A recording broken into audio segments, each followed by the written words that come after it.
فأعوذ بالله من الشيطان الرجيم. بسم الله الرحمن الرحيم. ورفعنا لك ذكرك. صدق الله العظيم وبلغنا رسوله النبي الكريم. ونحن على ذلك لمن الشاهدين والشاكرين والحمد لله رب العالمين.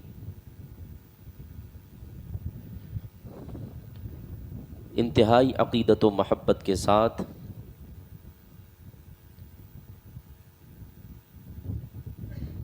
بارگاہ نبوت و رسالت صلی اللہ علیہ وسلم میں ہدیہ درود و سلام پیش فرمائیں. اللہم صلی علی سیدنا و مولانا محمد وبارک وسلم. صلو علیہ صلاۃ و سلاما علیک یا رسول اللہ صلی اللہ تعالی علیہ وسلم. میں نے آج ورفعنا لک ذکرک کے تحت اللہ کے حبیب صلی اللہ تعالی علیہ وآلہ وسلم کے ذکر مبارک کے پہلو پر کچھ روشنی ڈالوں گا اور یہ بتانے کی کوشش کروں گا کہ آقا کریم صلی اللہ تعالی علیہ وسلم کی ولادت سے پہلے ہی ہر عالم میں نبی کا تذکرہ جاری تھا، یہاں تک کہ اللہ رب العزت نے تمام انبیاء کرام کی روحوں کو جمع فرمایا اور ان سے عہد لیا، ان سے وعدہ لیا کہ وہ اپنی قوم میں، اپنی امت میں، اپنے حواریوں میں، اپنے لوگوں میں، اپنے معاشرے میں میرے نبی آخر الزماں کا تذکرہ فرمائیں گے. یہی وجہ ہے کہ آدم علیہ السلام سے لے کر عیسیٰ علیہ السلام تک جتنے بھی انبیاء و مرسلین اس خاکدان گیتی پر جلوہ افروز ہوئے، سب کا مقصد یہ تھا کہ نبی آخر الزماں کے تعلق سے اپنی امت کو بتلایا جائے، اور انہوں نے آخری نبی محمد عربی صلی اللہ تعالی علیہ وآلہ وسلم کی خصوصیات کو، ان کی علامت کو، ان کی پہچان کو اپنی امت میں چھوڑا. تبھی امت کو اس بات کی جانکاری ہوئی، اس بات کا علم ہوا کہ جو آخری نبی ہوگا وہ اونٹ پر سوار ہوگا، جو آخری نبی ہوگا درخت چل کر اس کے قدموں میں نچھاور ہو جائے گا، جو آخری نبی ہوگا بادل اس کے سروں پر سایہ فگن ہو جائے گا، جو آخری نبی ہوگا وہ مکے میں پیدا ہوگا، مدینہ ہجرت فرمائے گا، جو آخری نبی ہوگا مدینہ شریف میں ابو ایوب انصاری کے گھر قیام فرمائے گا، جو آخری نبی ہوگا سارے اہل مدینہ یہ چاہیں گے کہ محمد مصطفیٰ میرے گھر کے مہمان بن جائے، لیکن جو آخری نبی ہوگا اس کا جواب یہ ہوگا میری اونٹنی جہاں بیٹھے گی میری قیام گاہ وہیں ہوگی. تو یہ ساری نشانیاں کس نے بتلائی ہیں؟ انبیاء کرام نے اپنی حواریوں کو، اپنی امت کو، اپنے چاہنے والوں کو بتلایا. اور نبی پاک صلی اللہ تعالیٰ علیہ وسلم کے ذکر انبیاء میں بھی باقی رکھی، اور انبیاء کے بعد ان کے ماننے والے اس وقت جو بھی کلمہ گو تھے وہ سب کے سب اسی انتظار میں تھے، اسی آس میں تھے کہ کب محمد عربی صلی اللہ علیہ وسلم کی ولادت باسعادت ہو اور ہم ان کے قدموں میں نچھاور ہو جائیں. یہاں تک کہ کئی انبیاء کرام نے تو یہ خواہش ظاہر کی کہ کاش اس وقت میں ہوتا، میں نبی نہیں بلکہ آخری نبی کی امت میں شامل ہوتا. اللہ رب العزت نے مصطفیٰ کریم صلی اللہ علیہ وسلم کے ذکر کو بلند کیا. قرآن عظیم میں رب ارشاد فرماتا ہے وَرَفَعْنَا لَكَ ذِكْرَكَ، اے محبوب ہم نے تیرے لیے تمہارے ذکر کو بلند کیا ہے. اللہ رب العزت نے نبی پاک علیہ الصلوۃ والتسلیم کے ذکر کو بلند کیا۔ مفسرین فرماتے ہیں کہ حضرت جبریل امین حضور پاک صلی اللہ علیہ وسلم کے پاس تشریف لائے اور فرمایا کہ یا رسول اللہ، اللہ نے آپ کے ذکر کو اس قدر بلند و بالا فرمایا کہ رب یہ کہتا ہے کہ جہاں جہاں میری وحدانیت کا تذکرہ ہوگا وہیں میرے محمد کی رسالت کا تذکرہ ہوگا۔ پوری دنیا میں ایک لمحہ، ایک منٹ، ایک سیکنڈ ایسا نہیں گزرتا ہے کہ اللہ کا ذکر نہ ہو اور ساتھ میں رسول اللہ کا ذکر نہ ہو۔ آپ اگر یہاں نماز جمعہ یعنی وقت ظہر میں حاضر ہیں تو کہیں وقت فجر ہے، کہیں وقت عصر ہے، کہیں وقت مغرب ہے، کہیں وقت عشاء ہے۔ اور معاملہ کیا ہوتا ہے کہ اگر اذان پوری دنیا کے کسی ایک شہر میں ہوتی ہے تو یہاں کی اذان ختم ہونے سے پہلے پہلے کسی دوسرے شہر کی اذان شروع ہوتی ہے، اور اذان میں اللہ کے اسم مبارک کے ساتھ نبی پاک صلی اللہ علیہ وسلم کا بھی اسم شریف موجود ہے۔ جہاں اذان دینے والا یہ کہتا ہے اشہد ان لا الہ الا اللہ، وہی یہ بھی کہتا ہے اشہد ان محمد رسول اللہ۔ تو یہ تو صرف اذان کی ایک مثال ہے۔ جس طریقے سے قرآن کریم 24 گھنٹوں میں ہر ساعت قرآن عظیم کی کہیں نہ کہیں تلاوت ہوتی ہے، کہیں نہ کہیں تلاوت ہوتی ہے قرآن پاک کی۔ آپ اگر تلاوت نہیں کر رہے تو کوئی اور کر رہا ہوگا، مرد نہیں کر رہے تو عورتیں کر رہی، ہندوستان والے نہیں کر رہے تو جاپان والے نہیں کر رہے تو مصر والے، کیونکہ پوری دنیا میں ہر وقت کوئی نہ کوئی نماز کا وقت رہتا ہے اور کہیں نہ کہیں جماعت کا وقت رہتا ہے، اور نماز میں قرآن کی تلاوت ہوتی ہے۔ اور نماز کا وقت نہ ہو تب بھی قرآن خوانی کی صورت میں تلاوت کی شکل میں لوگ قرآن عظیم کی تلاوت کرتے ہیں۔ اور قرآن یہ کیا ہے؟ یہ سارا کا سارا مصطفیٰ کا ذکر ہے۔ پورا قرآن اللہ رب العزت نے اپنے محبوب کے ذکر میں نازل فرمایا ہے۔ عزیزان گرامی وقار، تو رب ارشاد فرماتا ہے کہ ہم نے تیرے لیے تیرے ذکر کو بلند کر دیا۔ ہر جگہ مصطفیٰ کریم علیہ الصلوۃ والتسلیم کا ذکر ہے۔ اگر ہم نماز میں ہیں تو ہم نماز میں بھی اشہد ان لا الہ الا اللہ کے ساتھ واشہد ان محمدا عبدہ ورسولہ کہتے ہیں۔ اگر کوئی نمازی یہ عبارت نہ پڑھے تو پھر اس کی نماز بھی مکمل نہیں ہوتی، کیونکہ یہ التحیات میں شامل ہے، اور التحیات کا پڑھنا واجب ہے، اور بغیر واجب کے نماز مکمل نہیں ہوتی ہے۔ مکروہ تحریمی واجب الاعادہ ہو جائے گی۔ عزیزان گرامی وقار، تو اس سے یہ پتہ چلتا ہے کہ اللہ نے اپنے محبوب کے ذکر کو کس قدر بلند فرمایا۔ جہاں جہاں اللہ کا ذکر ہے وہاں میرے مصطفیٰ کا ذکر ہے۔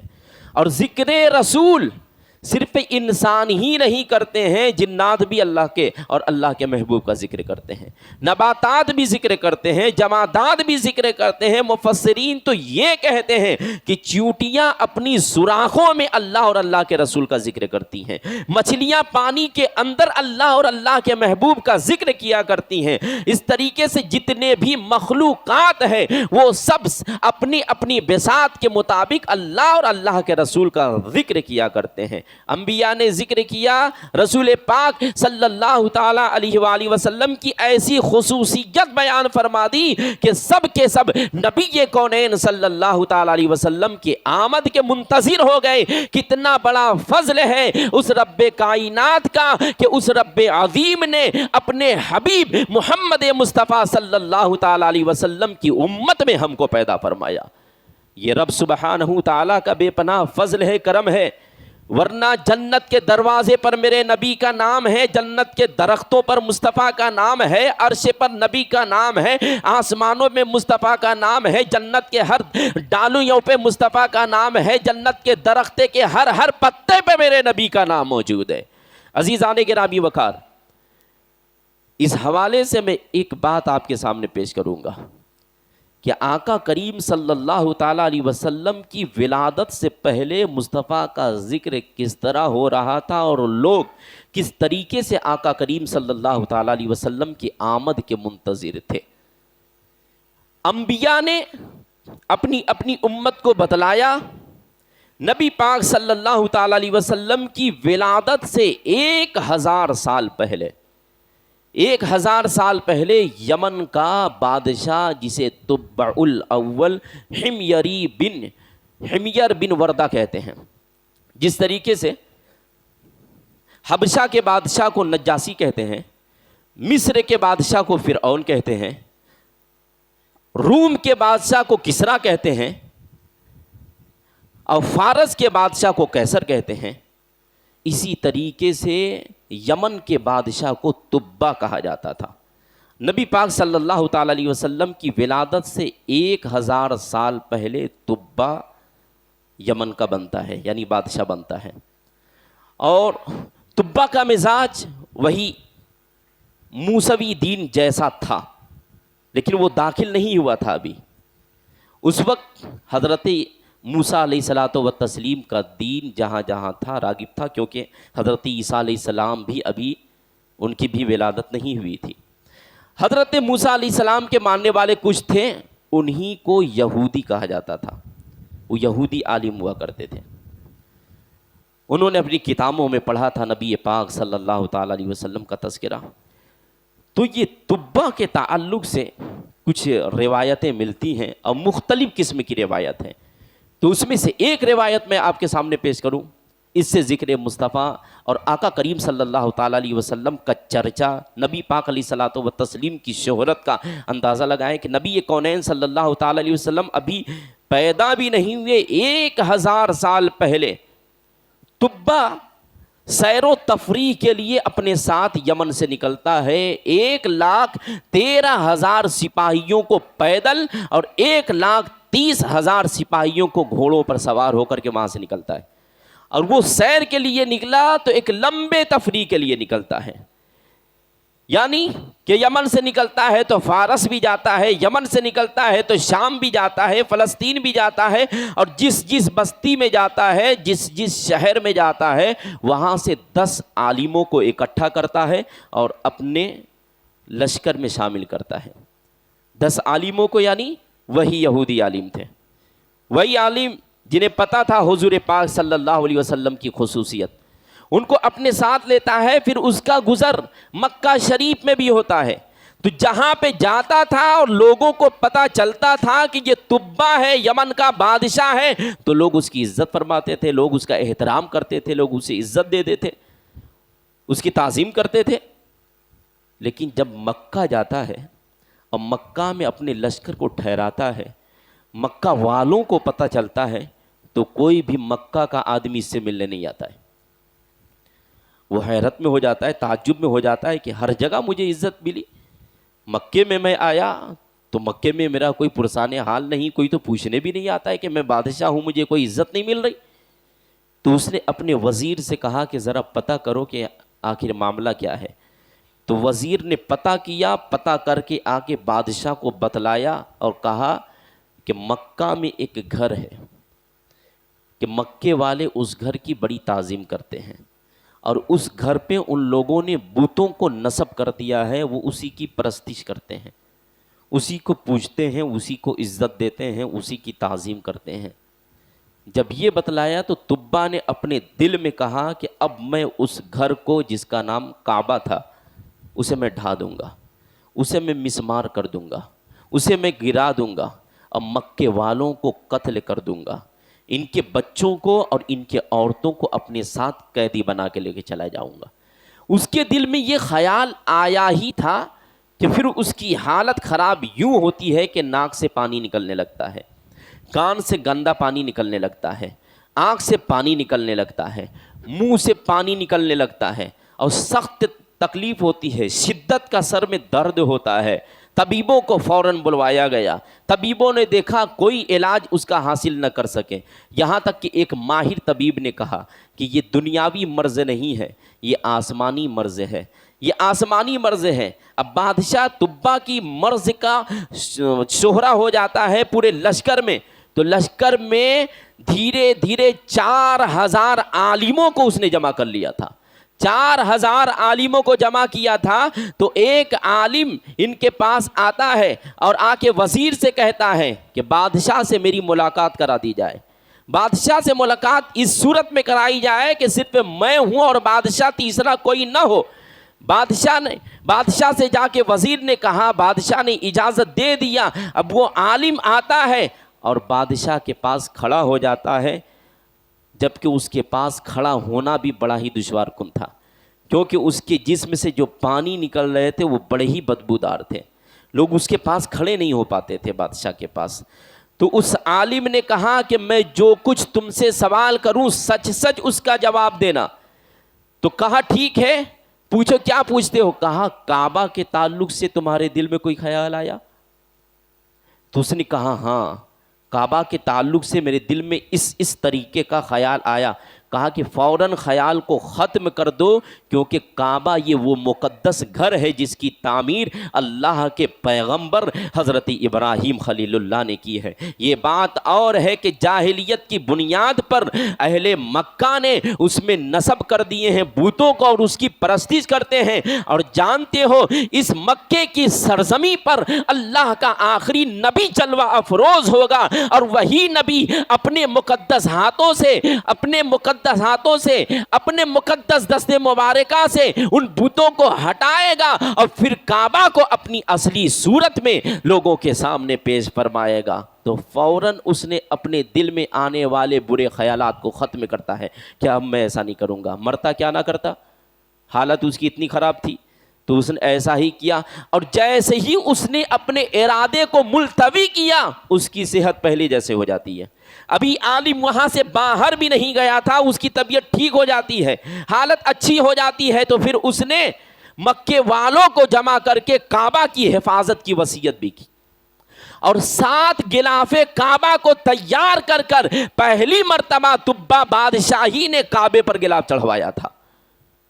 پھر وہاں سے وہ روانہ ہوتا ہے اور واپسی میں مدینہ شریف جاتا ہے، جسے یثرب کہا جاتا تھا۔ اس وقت مدینے میں کچھ بھی آبادی نہیں تھی، صرف ایک چشمہ تھا، لوگ وہاں سے گزرنے والے اپنے پڑاؤ کو ڈالا کرتے تھے اور وہاں سے پانی پیتے تھے، پھر قافلے کو روانگی کا حکم دے دیا کرتے تھے۔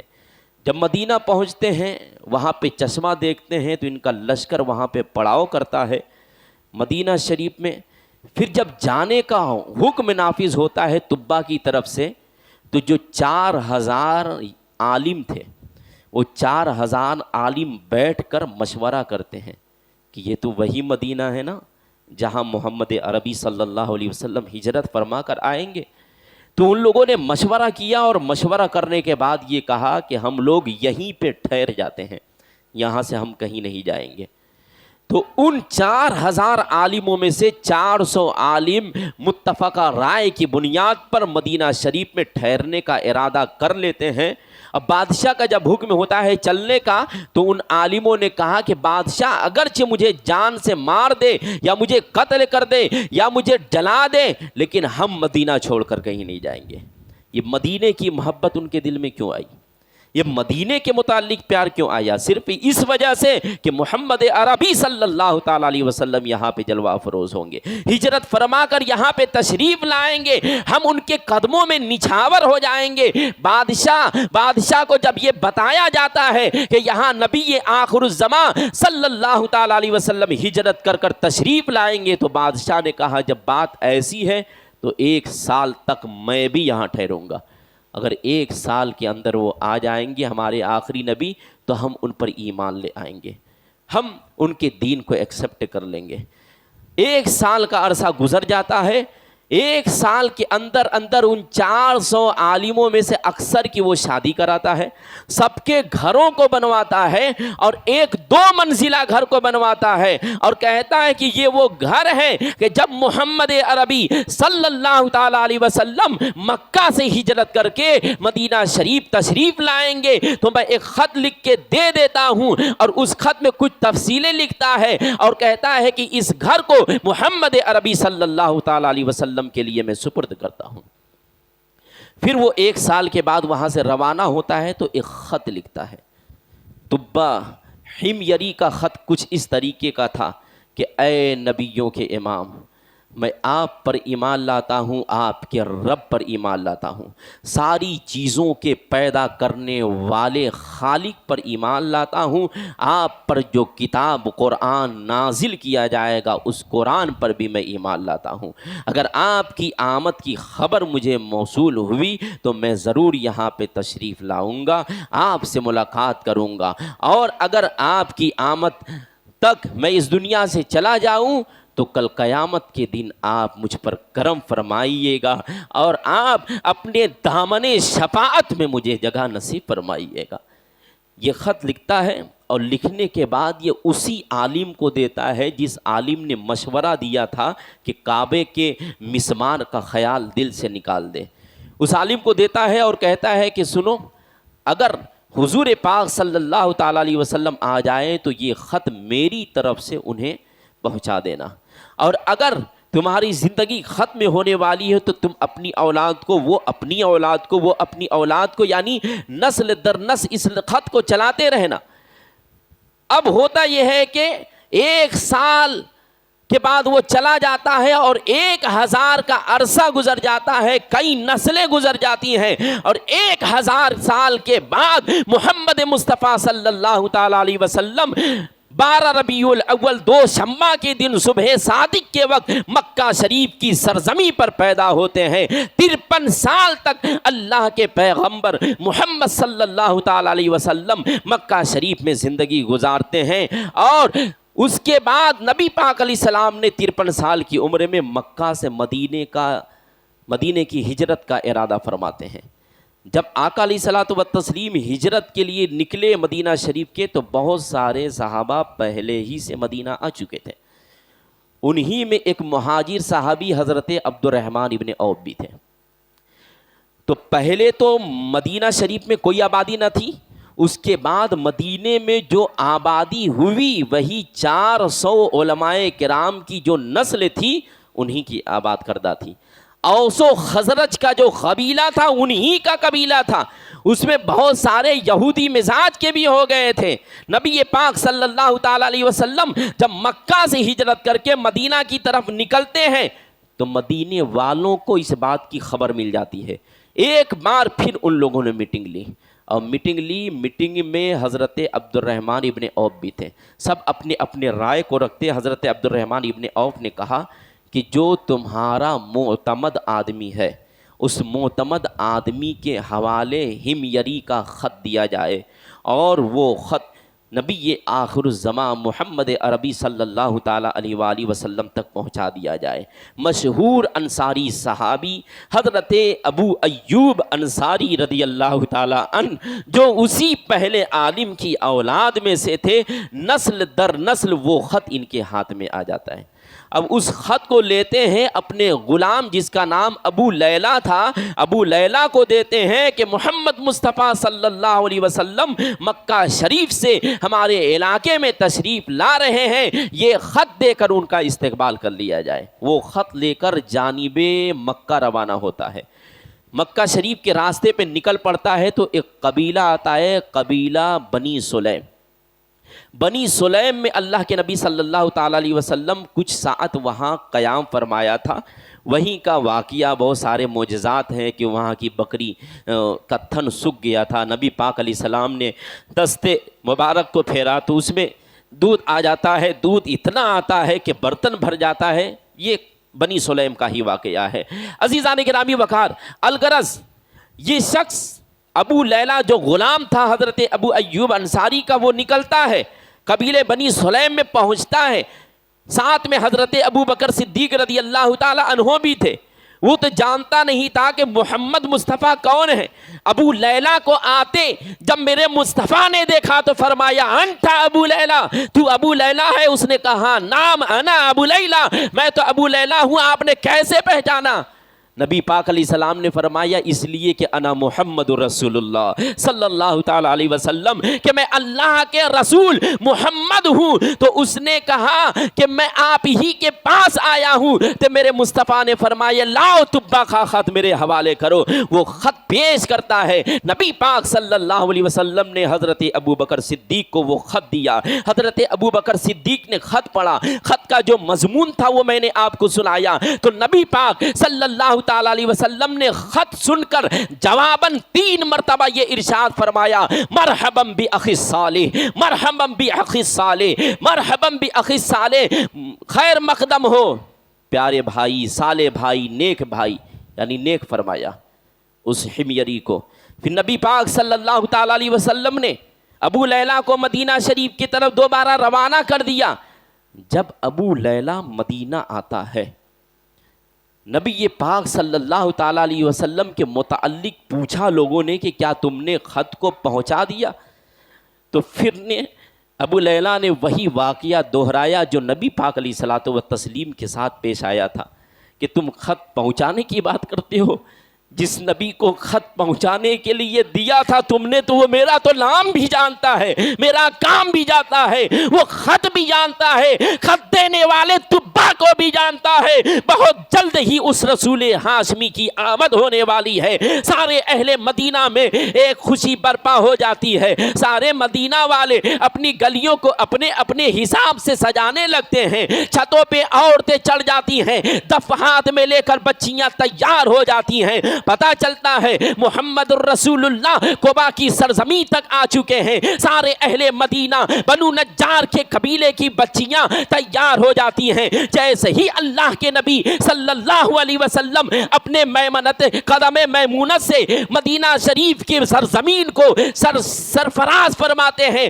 تو ساری اہل مدینہ کی بچیاں دف کو بچاتے ہوئے میرے مصطفیٰ کا یہ اس طریقے سے استقبال فرماتی ہیں کہ طلع البدر علینا من ثنیات الوداع وجب الشکر علینا ما دعا للہ دائی ایہا المبعوث فینا جئت من امر المطاع انت شرفت المدینہ مرحبا یا خیر دائی فلبسنا ثوب یمن بعد تلفیق الرکائی۔ اس طریقے سے استقبال کیا، اور مدینے کے بچیوں نے ہمیں یہ سبق دیا، ہمیں یہ سچا دیا، ہمیں یہ لیسن دیا، ہمیں یہ درس دیا، ہمیں یہ نتیجہ ملتا ہے کہ وہ حضرات جو مصطفیٰ علیہ السلام کو فقط بشر کہتے ہیں، مدینے کی بچیوں نے انہیں بشر نہیں کہا، انہیں طلع البشر علینا نہیں کہا، بلکہ فرمایا تو طلع البدر علینا، چاند جیسے چہرے والے مصطفیٰ علیہ الصلوۃ والتسلیم کو کہا۔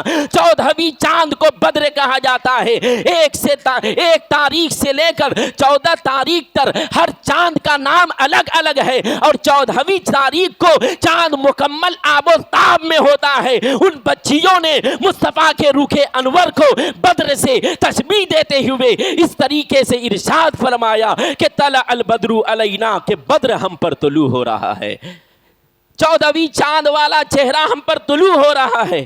عزیزان گرامی وقار، یہ ذہن و فکر، یہ مزاج ہمیں مدینے کی ان پاک باز بچیوں نے دیا ہے کہ مصطفیٰ کریم علیہ السلام کو انہوں نے بشر نہیں بلکہ بدر کہا، یعنی نور والا چہرہ تھا، نورانیت والا چہرہ تھا۔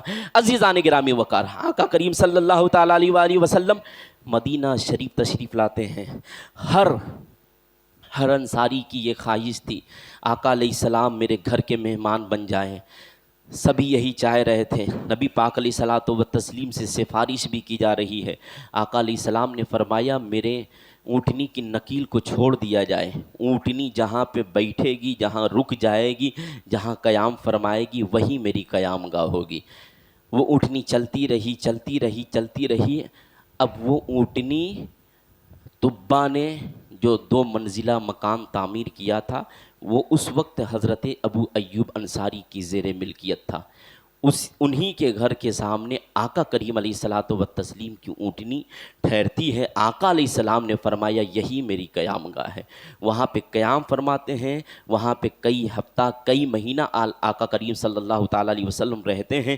وہیں سے نبی کونین صلی اللہ تعالیٰ علیہ وسلم نے دین کا کام شروع کیا، وہیں سے اللہ کے حبیب صلی اللہ تعالیٰ علیہ وسلم وفد بھی آتے تھے۔ نبی پاک علیہ الصلوۃ والتسلیم نے دین کا وہ کام کیا کہ مدینہ شریف میں جو خزرج اور اوس کے قبیلے تھے اس میں اکثر کے اکثر چند دنوں بھی نبی پاک صلی اللہ علیہ وسلم کی دست مبارکہ پر بیعت کرتے ہیں اور سب ایمان سے سرفراز ہو جاتے ہیں۔ یہ نبی پاک صلی اللہ تعالیٰ علیہ وسلم کی آمد سے پہلے کہ ان کے انتظار کی ایک چھوٹی سی میں نے جھلک آپ کے سامنے پیش کی ہے۔ اللہ سبحانہ تعالیٰ ہمیں خوب سے خوب نبی دو جہاں صلی اللہ علیہ وسلم کے ذکر کی محفلوں کو منعقد کرنے کی توفیق عطا فرمائے۔ آج کی تقریر میں مغرب سے عشاء تک آپ تشریف لائیں۔ حضرت علامہ مفتی حسن رضا صاحب قبلہ لوہتا کی سرزمین سے ہمارے یہاں خطاب کرنے آئیں گے۔ آج ان کا ایک خاص موضوع رہے گا آبا و اجداد مصطفیٰ صلی اللہ علیہ وسلم، کہ وہ نبی پاک صلی اللہ علیہ وسلم کے آبا و اجداد یا ان کے والدین کریمین کے متعلق خطاب فرمائیں گے۔ نبی پاک صلی اللہ تعالیٰ علیہ وسلم کے مقدس والدین کے متعلق خطاب فرمائیں گے۔ ہمارے اور آپ کے علم میں اضافہ ہوگا۔ یہ محفل 10 روزہ رکھی جا رہی ہے۔ آپ سبھی حضرات سے گزارش ہے کہ مغرب سے عشاء تک 1 گھنٹے کا وقت آپ کا چاہیے۔ جس نبی کونین صلی اللہ تعالیٰ علیہ وسلم نے ہمیں ہر چیز عطا فرمایا، ہم اس نبی کونین کی سیرت سے ہی ناواقف ہیں۔ ہم اپنی زندگی میں بدلاؤ اس وقت تک نہیں لا سکتے جب تک ہم مصطفیٰ کریم علیہ الصلوۃ والتسلیم کے سیرت کے آشنا نہ ہو جائیں۔ نبی پاک صلی اللہ علیہ وسلم کی سیرت مقدسہ کو اللہ نے ہمارے لیے نمونہ حیات بنایا، لیکن جب وہ سیرت ہمیں پتہ ہوگی تب نے نبی پاک علیہ السلام کی جتنی بھی زندگی کے پہلو ہیں وہ سب کے سب ہمارے لیے ہماری زندگی کے نمونہ حیات ہیں۔ اس لیے گزارش کی جاتی ہے کہ آپ محفل پاک میں تشریف لائے۔ اللہ سبحانہ تعالی ہماری اس محفل کو، آنے والے تمام محافل کو اپنی بارگاہ میں قبول فرمائے اور ہم سب کو اس میں شرکت کی توفیق عطا فرمائے۔